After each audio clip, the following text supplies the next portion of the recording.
Hello guys, आज हाम्रो दाइ यहाँ छ यहाँ मनालीबाट हिँडेको साइकलमा भर्खरै हिजो पुगेको यहाँ लेमा। आज मेरो दोकान आउनु भएको म चाहिँ बितेको अब खुसी लाग्यो दाइको दोकानमा पिछली साल पनि आएको थिएँ। आउनु सक्नुहुन्छ म्याग्नेट हिल अगाडि दाइहरूको दोकान छ अनि एकदम राम्रो छ भनौँ न। दाइहरूसँग आउँदाखेरि भेटिरहेको हुन्छु।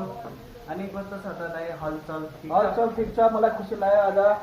अब दाइ हुन्छ हाम्रो पनि अब अनि हाम्रो दाइ चाहिँ एकदम टनी जस्तो देखिन्छ क्या बालसाल कटिङ गरेर।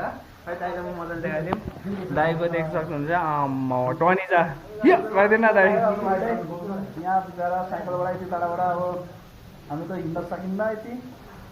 मेरो पनि आदत थोरै थोरै हटेछ। पिछलीबार त खतरनाक गरेको थियो साइकलिङ, यसमा त मनालीदेखि मात्रै हो। तर पनि बेस्ट एक्सपिरियन्स भयो किनभने बहुत टफ बाटोहरू थियो क्या। 12 लाछा भन्ने, 22 मोड भन्ने, तपाईँको यस्तै 15-20 किलोमिटर उकालो मात्रै छ क्या।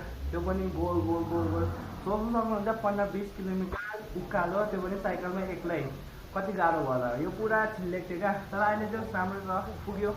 हाम्रो दोकानमा दाइ बडा खुसी लाग्यो आज। यहाँ फेरि पनि बहुत क्राउड छ आज। फेरि पनि दाइ पुग्यो हाम्रो यहाँ। ल हुन्छ दाइ, अब दाइ सब्सक्राइब गरिदिनु होला दाइको भिडियोमा। दाइसँग कहिले भेट्नु नै अब मुस्किल छ। मुस्किल त होइन, अब एक साल आउँछु, त्यहाँदेखि 1-2 साल आउँछु, त्यहाँदेखि गएपछि चाहिँ मुस्किल छ। लद्दाख भइन्छ अन्त कहिले कहिले यहाँ आइपुग्छु थाहै हुँदैन। ल ओके बाई।